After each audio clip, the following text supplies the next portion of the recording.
All women are different, but they are all women. This video is androcentric from a men's point of view and is presented as opinion, commentary, and debate. Expressing opinions is not violence. These are ideas to challenge, question, and argue in public, because classical liberalism relies on the First Amendment for its dialectic. If you are a feminist, then consider this. If patriarchy truly existed as claimed, feminism could not. And if all men are trash and women are equal to men, then what are we to conclude? Women will die for their children, men will die for their wives and children, and God chose to die for all mankind. Authority rolls up with responsibility. If this framing of facts offends you, click off to a cute cat video. Proceeding further will expose you to gamma bias and criticism directed at ideas, claims, institutions, not at any individual's virtue or dignity. Our method follows the 7 liberal arts. The trivium, grammar, logic, rhetoric, and the quadrivium, arithmetic, geometry, music, and astronomy. And the transcendentals, the good, true, and beautiful. If this framework is not for you, feel free to exit now. It's no disgrace. Women are wonderful. God bless America. Men are great. Integrating opposites, self-transformation, leveling up your consciousness, written by Conrad Riker. Available now, links in description. The epistemic guillotine. Weaponizing the trivium to dismantle the woke mind virus, expose genocentric disposability, and reclaim the transcendent West. You have been betrayed by a civilization you built, a system that now views your masculinity not as a virtue, but as a pathology to be eradicated. Every day you walk through a modern Babylon where the gaslighting is so thick you can barely breathe, where the language of the oppressor, Marxist, feminist, woke, has infected the very grammar of reality. But you know the truth. The oppressor-oppressed dialectic is a syllogism of lies designed to enslave your mind to guilt. I am here to hand you the blade of the trivium to show you that the egalitarian instinct is a biological mutation, a virus that hijacks your competence to reward the weak. Consider the roadside test of reality. When a man's car breaks down, he is a mechanic, a solver, a beast of burden expected to get the machine running again. Yet when his spirit breaks down, the world drives past him without a second glance. This is the utility void, the genocentric conspiracy that demands your utility while denying your humanity. We will rip the mask off this fraud, utilizing the rigid logic of the trivium to expose Paulo Freire's liberation pedagogy as the totalitarian scam it is, and demonstrate that true epistemic decolonization isn't about reverting to primitive emotion, but about purging the neo-Marxist parasite from your mind. We are going to weaponize the truth from the absurd power dynamics of pretending to mispronounce a foreign word to the brutal evolutionary biology of toxic femininity that fuels the Me Too witch hunts. You will learn to wield the syntax of sovereignty, turning every conversation with a leftist into a demonstration of their own logical suicide. This is your path to the apotheosis of the masculine soul, integrating the opposites of the beautiful and the brutal to reclaim the living spirit of the West. The path forward is clear. Master the trivium, reject the feminization of weakness, and save your soul from the abyss. The epistemic guillotine, dismantling the mind virus of critical theory. I watched it happen to a sharp young man named David, a student with a mind capable of engineering and a soul that instinctively craved the stoic virtues of the West, who sat in a mandatory sociology class and had his potential annihilated by the safe space thought police. He raised his hand not to disrupt, but to employ the dialectic and ask the professor why. If hierarchies were purely social constructs meant to oppress, we see dominant structures in every species from chimpanzees to crustaceans. The room did not respond with debate, it responded with the silence of a cult that knows its God is false. He was berated, accused of biological essentialism, and eventually hounded out of the program by shrieking ideologues who recognized that his logic was a threat to their collective delusion. This is the modern university indoctrination camp, a place where the biological clock of the West is reversed, turning young men back into frightened children terrified of their own shadows, simply because those shadows cast a light on the lies of the matriarchy. This brings us to the absurdity of epistemic decolonization as pushed by theorists like Aníbal Quijano, who argued that Western reason is a tool of domination. I am here to flip the script entirely.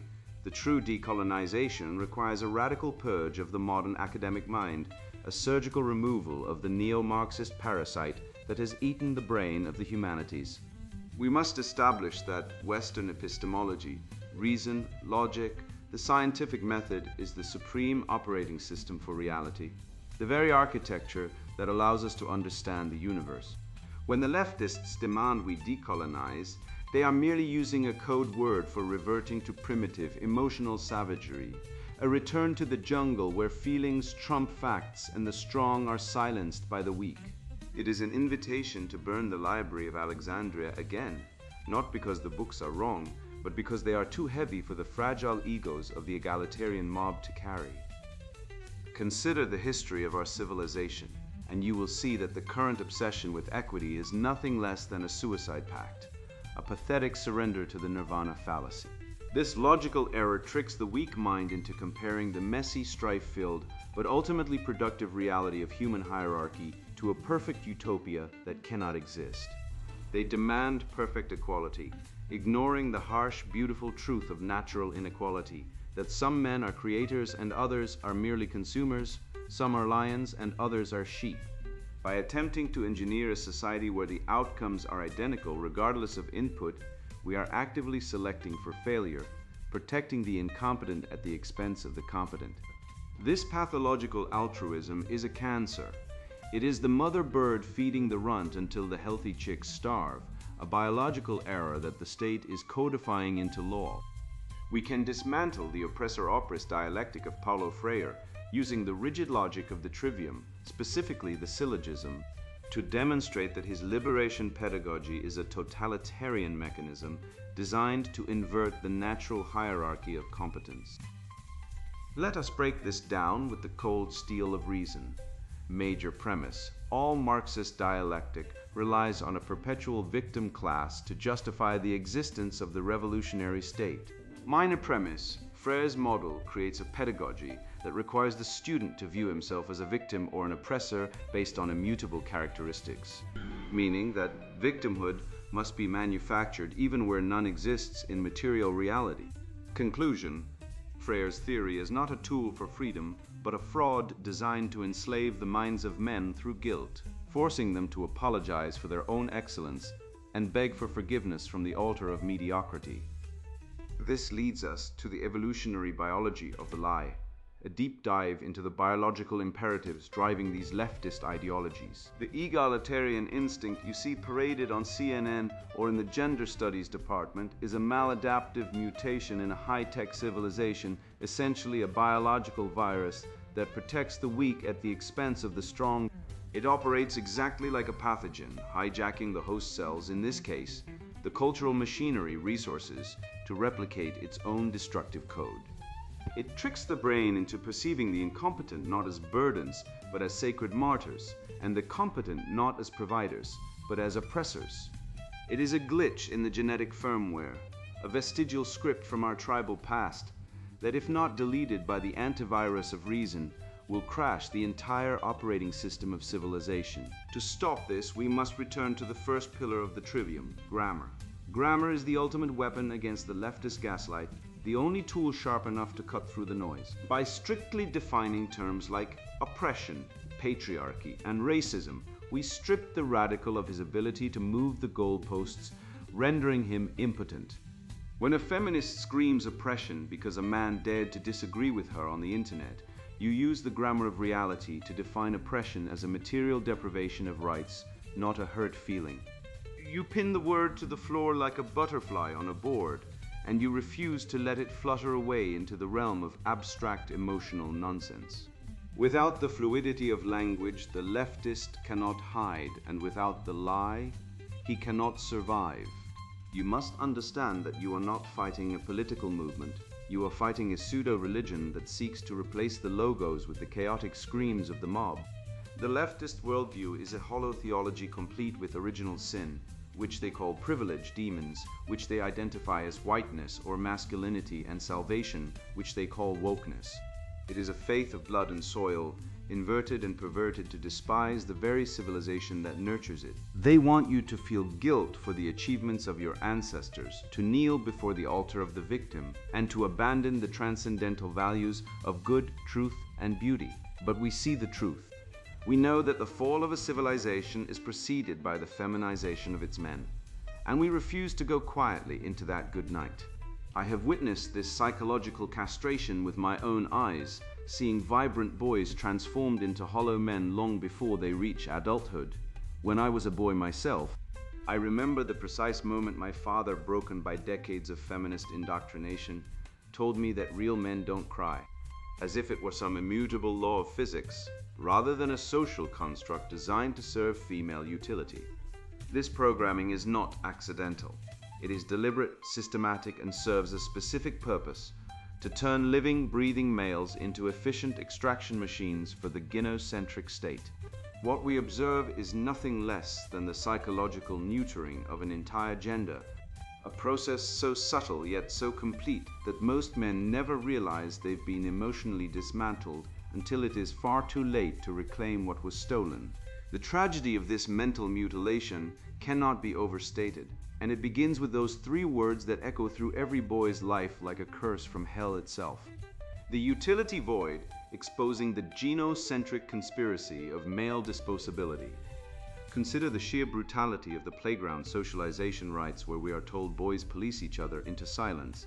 Yet if you observe closely, you will see the little lad is not silenced by his peers, but by the horrified glare of the adult matriarchy and the neutered fathers standing behind them. When a boy cries out in pain, he is met not with comfort, but with a command to man up, a phrase which, when analyzed through the lens of grammatical rigor, translates to shut up and be useful. This is not a biological imperative of the male, but a logistical error in the gynocentric operating system. The system cannot process male vulnerability because it offers no reproductive or utilitarian value to the collective. Anthropological records and psychological data consistently demonstrate that across cultures, the suppression of male emotion is a function of utility, not biology, and the man-up directive is nothing more than hate speech, originating from a structure that views male suffering as a wasted resource. We are taught that our pain is a glitch in the matrix, and the only way to fix the glitch is to silence the witness, effectively castrating the male emotional range before it can even speak its first word. You have been sold a ledger of lies regarding the so-called wage gap, a statistical sleight of hand designed to hide the only true currency that matters in this genocentric economy: female privilege. When we apply the rigorous scalpel of logic to the earnings data, controlling for hours worked, danger levels, and career choices, the gap evaporates like mist in a desert wind, leaving behind the irrefutable truth of the death gap, where men comprise over 90% of workplace fatalities. If the patriarchy were real, it is doing a spectacularly poor job of keeping its own members alive. Instead, what we see is a system where men are expected to die to provide, while women are granted the inalienable right to be provided for without the requirement of reciprocity. This is the definition of privilege: the ability to demand safety, resources, and support solely on the basis of gender, unburdened by the contractual obligation of earning them through labor or risk. We must look to the insights of the great metaphysical pessimists to understand why we have handed the keys of the city to the very architects of our own seduction. It is not malice, but a biological imperative that drives the feminine nature to deceive. Women are, by evolutionary necessity, the seductresses of the cave, hardwired to secure resources and protection through guile and charm rather than the blunt force of labor, and modern man has allowed himself to be spellbound by this ancient firmware. We have confused their tactical manipulation for truth, trading our sovereignty for a pat on the head, failing to realize that in the domain of evolutionary biology, the female strategy is one of extraction, and by granting them political and social power unchecked, we have invited the fox into the henhouse, and then been shocked when the chickens go missing. The evidence of this theft is visible everywhere, from the sticky fingers of the family court system to the Me Too witch hunts that serve as little more than a star chamber against successful men, stripping assets and reputations with the procedural efficiency of a meat grinder. Consider the reality of paternity fraud, where studies suggest non-paternity rates in general populations hover anywhere from 1% to over 30% depending on the context, effectively turning the Western male into a cuckolding slave, forced to pay for the genetic legacies of alpha males while the state enforces the contract at gunpoint. This is not a series of unfortunate accidents or individual bad actors. It is a systematic culling of male autonomy, a dispossession of your labor and your lineage, sanctioned by a legal machine that views you solely as a wallet and a sperm donor, discarding your humanity the moment your utility runs dry. To truly understand your position in the hierarchy of humanity, conduct a simple thought experiment involving a car breakdown on a lonely highway. If your vehicle sputters to a halt, society demands you step into the role of the mechanic and problem solver, braving the elements and the danger to fix the machine. If you fail to do so, you are deemed a failure. However, if you break down, if you collapse on the shoulder of life, exhausted and broken, nobody stops. Traffic speeds up, drivers avert their gaze, and the world keeps turning because a broken man has no utility to the system. This roadside scenario is the perfect microcosm of the utility male. You are valued exclusively for your extraction potential, your ability to move the wheels of civilization, and when you can no longer push, you are discarded into the void like a rusted radiator, not even afforded the dignity of a burial, but left to rot while the caravan moves on. This dynamic is the direct result of the evolutionary psychology of what we might call toxic femininity, which manifests politically as the insidious movement known as feminism. Feminism is, at its core, the politicization of the female reproductive strategy of hypergamy, looking for the best genes and the best resources weaponized by the state to strip men of their rights. It is a genetic firmware hack that demands protection and provision from the collective, the state, rather than a specific mate, allowing women to access the high status resources without the traditional contractual obligation of providing intimacy or loyalty. They have effectively nationalized the male drive, forcing you to subsidize the life choices of women who would otherwise never look your way, all while being told you are the oppressor in the equation. The leftists and their cultural Marxist enablers peddle a pathetic narrative that toxic masculinity hurts men too, a gaslighting attempt to blame the victim for the wounds inflicted by the system. The reality is that the expectation to be masculine, to build, to fight, to endure, is not a disease but a virtue, the very bedrock of the civilization that birthed the greatest achievements of the known universe. The true crime, the rot at the heart of our culture, is the denial of the rewards of masculinity, respect, autonomy, and the dignity of one's own existence, while the burdens remain heavier than ever. We are told we are toxic for wanting the pride of our own accomplishments, while the system steals the credit and the fruits of our labor to feed a gynocentric machine that hates us. We reject this feminization as the weakness that presages the fall of Rome, and we re-enshrine the truth that the masculine spirit is the engine of history, and it is time we took back the wheel. Having dissected the biological imperatives of the matriarchy and the legal shackles of the utility male, we see that the cry of toxic masculinity is merely a smokescreen for the theft of male agency. To know this is to possess the map, but the map is not the territory. You must march into the territory and conquer it. It is insufficient to merely know the truth. You must weaponize it. You must wield the trivium, grammar, logic, and rhetoric to systematically dismantle the gaslighting of the equity cult. The battlefield is not some distant abstract. It is the conference room where the enemies of competence gather to feed. The syntax of sovereignty, weaponizing truth in a cocked linguistic landscapes. I walked into the conference room where the air smelled of stale coffee and submission. The HR consultant, a woman with the dead eyes of a zealot, clicked to her first slide. Unconscious bias. She asked for a volunteer. I raised my hand. She smiled, expecting a victim. Instead, she got a surgeon. When she claimed that silence is violence, I stood and asked her to define the term violence using the first canon of the trivium grammar. She stuttered. offering a circular definition. I then asked her to show the logical syllogism linking my vocal cords to physical harm logic. She crumbled. By asking simple questions, I applied the Socratic method until her ideological house of cards collapsed in front of the very colleagues she intended to indoctrinate. This is how you fight. You do not debate a terrorist, you dismantle the explosive before they can detonate it. You see, the woke crowd cannot stand against classical logic. They depend on feelings and fallacies since their points are empty.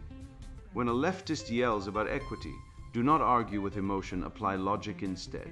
You isolate the premise, check its validity, and if it is found wanting, use reductio ad absurdum to expose the foolishness to everyone. They use a strawman to distract, but a trained observer sees it immediately. He spots the ad hominem before the speaker finishes. You are not having a debate, you are dissecting their argument alive. Power exists in the micro movements of interaction, and language is the first battlefield. Consider the simple act of intentionally mispronouncing a foreign word. Say mountain for Montaigne to a French speaker. If he corrects you with condescension, he asserts dominance. If he smiles politely, he submits. This is frame control. The red pill man tests the boundaries constantly because he knows hesitation is surrender. If you apologize for your existence or your speech, you yield territory. You must never apologize for speaking the truth in a tongue that was built by your ancestors. This brings us to the structural assault on our minds, the gender-neutral madness. Mandating pronouns isn't about politeness, it is a lobotomy. The male mind functions by categorizing reality, by building hierarchies of value and truth, essential functions for building empires. To force the mind to accept they for a singular individual disrupts the fundamental grammar of cognition. It is neurological castration. Rome did not build aqueducts with ambiguous syntax. It built them with the precision of Latin, a language that demands you know exactly who is doing what. Remove the gender, remove the distinction, and you remove the masculine ability to structure reality. Why do they push this insanity? They believe their own lies because they must. The modern liberal mind suffers from a catastrophic fracture of cognitive dissonance. They cannot integrate opposites. They cannot hold the tension of paradox. They live in a hall of mirrors where equity means inequality and silence means violence. The red pill man is different. He stares into the abyss of female nature, or the reality of family courts where fathers lose custody 83% of the time, and he does not flinch. He looks at the paternity fraud rates and the divorce statistics, accepts the darkness and integrates it into his sovereignty. He laughs because the truth, however brutal, sets him free. Look at the evolutionary root of their posturing. Virtue signaling is a maladaptive survival strategy for the weak. In a tribal setting, the beta male signals conformity to the alpha to avoid being killed by the tribe. But in the modern world, this is a trap. By signaling virtue, by wearing the mask of the woke, you advertise your willingness to submit. The high-value male, the sovereign man, signals competence. He signals that he does not need the herd to survive. He is the resource, not the scavenger. This is why we must weaponize the trivium. You must master grammar to define the terms they try to twist. You must master logic to deduce the irrefutable facts they hide. You must master rhetoric to persuade the onlookers who are still asleep. The cultural Marxists stole the public square, but they are defenseless against a man armed with the cannon of Western thought. Take these tools, smash the idols, speak with the thunder of a civilization that refuses to die. We have sharpened your mind into a razor of logic and armed your tongue with the devastating artillery of the trivium, allowing you to dismantle the linguistic fortifications of the left with the precision of a sniper. Yet knowing the grammar of their deceit is useless unless you comprehend the biological beast they are trying to hide. The cultural Marxists want you castrated by semantics, but the true threat lies in the evolutionary machinery of the female imperative, a mechanism that operates not on reason, but on ruthless genetic calculation. We must now step out of the arena of abstract debate and onto the solid ground of biological reality, where the lies of the nurturing angel are crushed by the cold, hard data of genetic betrayal, the apotheosis of the masculine soul, integrating opposites to reclaim the transcendental West. Did you know that genetic studies suggest non-paternity rates The number of men raising children they believe are theirs, but are not, hover anywhere from 1% to nearly 30%, depending on the population and socio-economic context. That is a statistical slap in the face, a biological betrayal that screams the reality of the female strategy. Hypergamy mixed with deception. This single fact shatters the blue-pilled illusion of the nurturing, faithful angel. We start here, in the rubble of comfortable lies, because to build a skyscraper of the soul, you must first clear the debris of your own programming. The red pill is not merely a bitter pill, it is the antidote to the poison of gynocentrism. You must understand that the core of transformation means holding the good, true, and beautiful in one hand while gripping the barbed wire of reality, cuckoldry, divorce theft, and the casual cruelty of the modern woman in the other. This is the ultimate expression of the masculine soul, the capacity to see the rot and still build a cathedral. Once your eyes are open, you cannot simply sit in the lotus position and contemplate the horror, you must act. The system that wants you fat, diabetic, and addicted to pornography is the same system that exports feminism to the third world and imports dead to the first. To reclaim your agency is an act of rebellion. We are talking about physical fitness, not because you want to look like a model for the sodomites in fashion magazines, but because a weak body houses a weak mind, and a weak mind is susceptible to the lies of Marxism. Financial independence is your shield. If you are dependent on a corporation run by HR cat ladies and diversity hires, you are a slave. Stoic resilience is your armor. When the world calls you toxic for stating basic biological facts, you laugh. You do not cringe, you build, you lift, you earn. This is how you level up your consciousness. You cannot do this alone, however.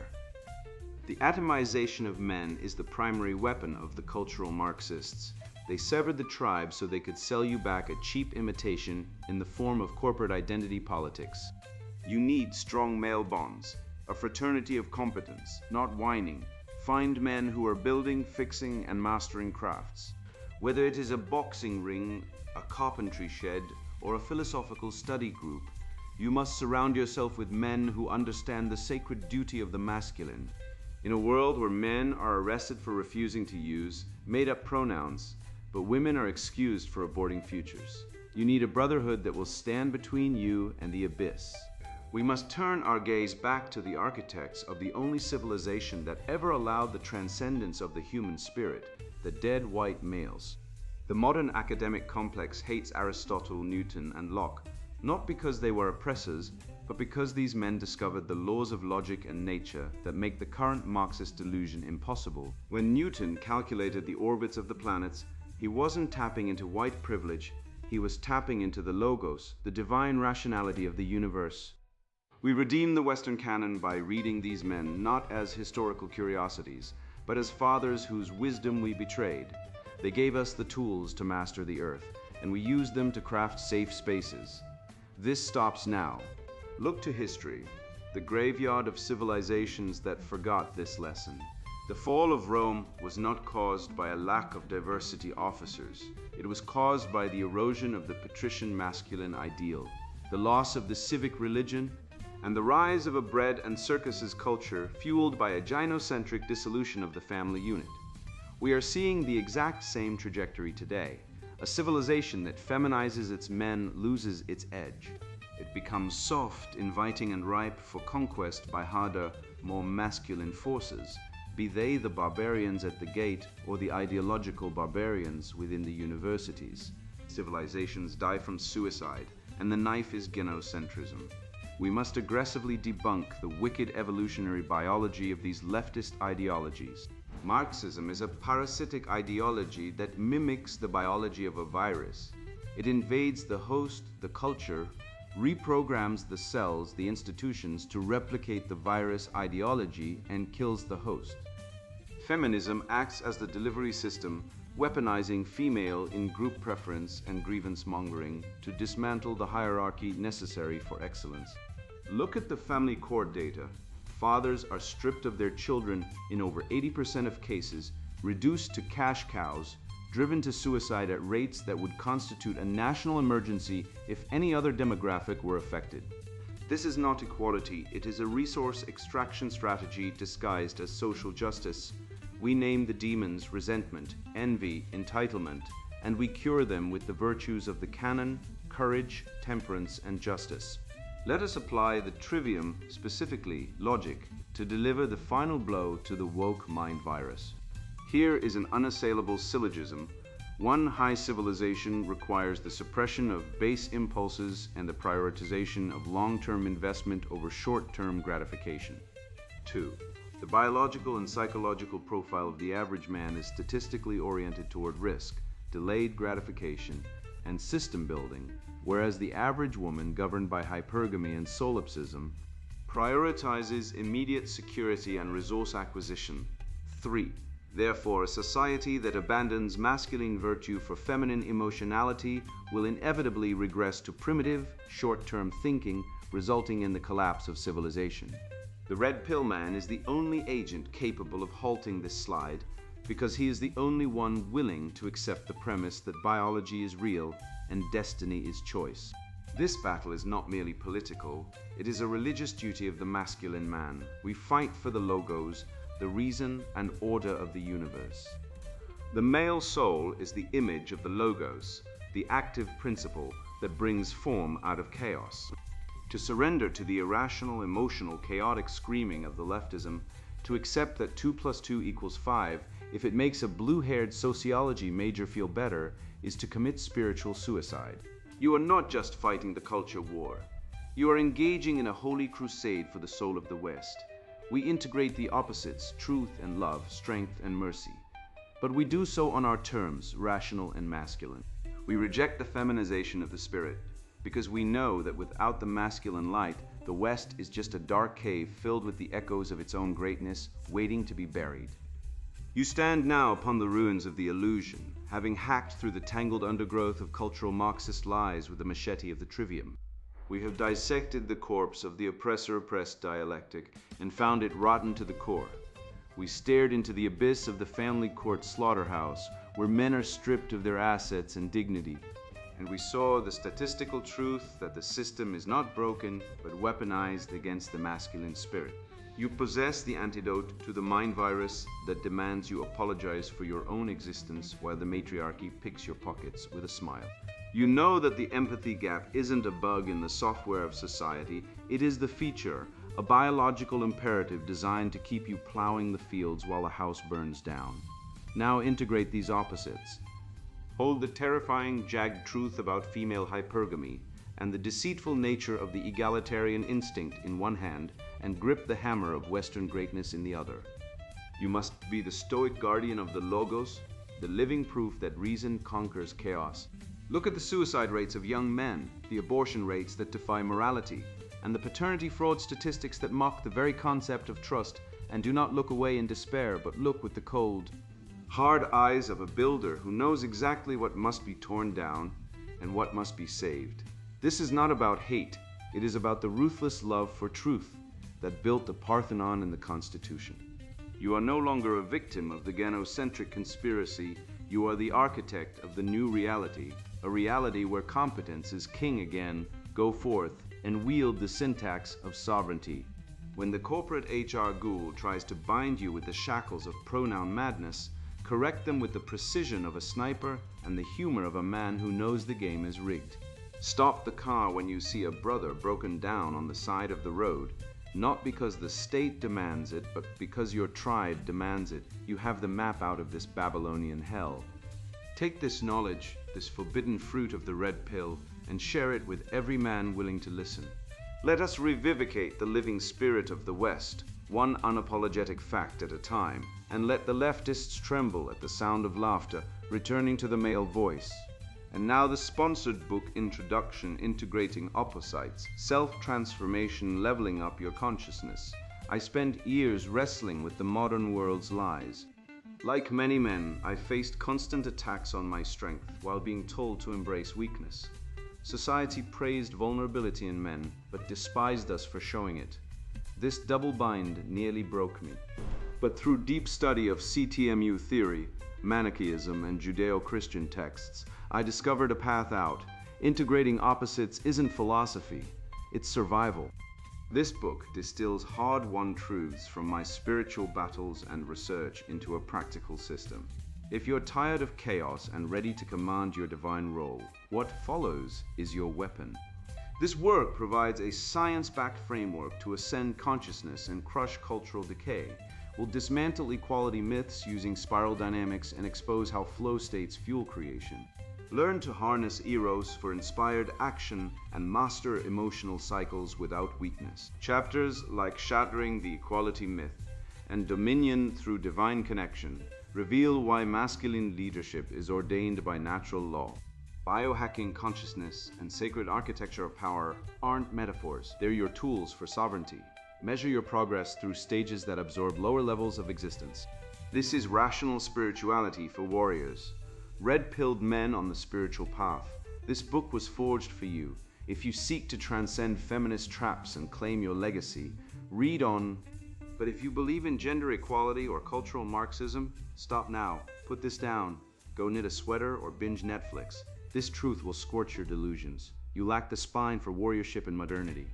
For the rest, your ascent begins here. We reject satanic heresies and embrace our God-given dominion. The universe demands masculine triumph. Your apotheosis awaits. Inside, you'll find actionable strategies from economic alchemy principles to sexual polarity dynamics. No vague theories, just battle-tested models to level up your existence. Integrate your shadow self, build anti-fragile systems, and wield intellectual dominance. The hero's spiral journey isn't a fairy tale. It's your blueprint to eternal rule. Buy this book today because cultural collapse won't wait. Rise now or kneel forever. Your divine destiny starts on the next page. Integrating opposites, self-transformation, leveling up your consciousness. Written by Conrad Reicher. Buy now, links in description.